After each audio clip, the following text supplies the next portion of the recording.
अस्सलाम वालेकुम। सबसे पहले तो आप सबको रमज़ान की बहुत बहुत मुबारकबाद।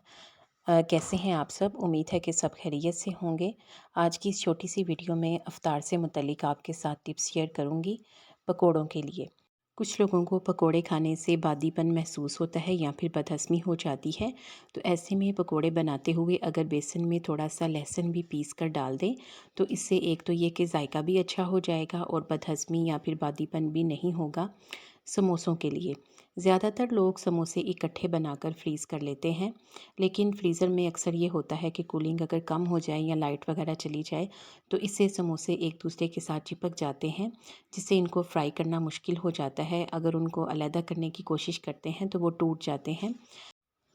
इस मसले को हल करने के लिए जब भी समोसे बनाएं और इनको फ्रीज़ करने लगें तो फ्रीज़ करने से पहले इनके ऊपर थोड़ा सा कॉर्नफ्लावर या फिर मैदा छिड़क दें।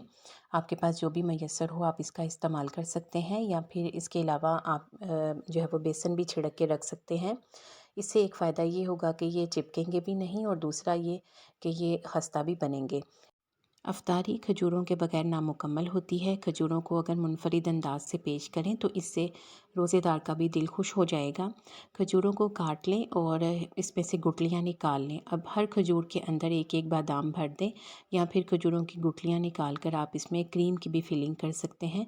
और अगर बच्चों की रोज़ा कुशाई हो तो आप इनमें चॉकलेट भी फिल कर सकते हैं पराठा बनाने के लिए। बाज़ लोगों से पराठा बहुत सख्त बनता है या फिर पापड़ जैसा बनता है। बेहतरीन पराठा बनाने के लिए आटा गूंथते हुए एक चुटकी नमक और एक चम्मच घी डाल दें। यानी आटा गूंथते हुए अगर इनको अच्छी तरह से पहले मिक्स कर लें फिर आटा गूंदें तो इससे ज़बरदस्त पराठा तैयार होगा। पराठा ना तो बहुत तेज़ आंच पर बनाएं, इससे ये सख्त और पापड़ जैसा बनेगा, और ना ही बहुत हल्की आंच पर बनाएं, इस तरह ये रबड़ जैसा बनेगा। सबसे पहले तवे को अच्छी तरह से गर्म कर लें, फिर इसके ऊपर पराठा डालें और मीडियम आंच पर पराठे को बनाएं तो पराठा बेहतरीन बनेगा।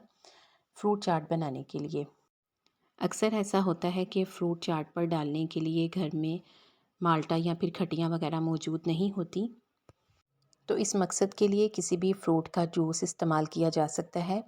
इस मकसद के लिए आप डब्बे का जूस भी इस्तेमाल कर सकते हैं और फ्रेश भी। और इसके साथ साथ अगर थोड़ा सा नींबू का रस भी निचोड़ दें तो इससे भी मज़ेदार फ्रूट चाट तैयार होगी। बेहतरीन फ्रूट चाट बनाने के लिए हमेशा खट्टे और मीठे दोनों फलों का इस्तेमाल करना चाहिए। इससे खट्टी मीठी फ्रूट चाट तैयार होगी। और अगर आप क्रीम चाट बना रहे हैं तो फिर सिर्फ मीठे फलों का ही इंतखाब करें, क्योंकि खट्टे फल क्रीम में डालने से बदहज़मी का मसला हो सकता है। आपको इन टिप्स में से कौन सी अच्छी लगी है कमेंट सेक्शन में ज़रूर बताएं। वीडियो को लाइक करके शेयर कर दें और मज़ीद अच्छी वीडियोस के लिए चैनल को जल्दी से सब्सक्राइब करके घंटी का बटन भी ज़रूर प्रेस कर लें। शुक्रिया।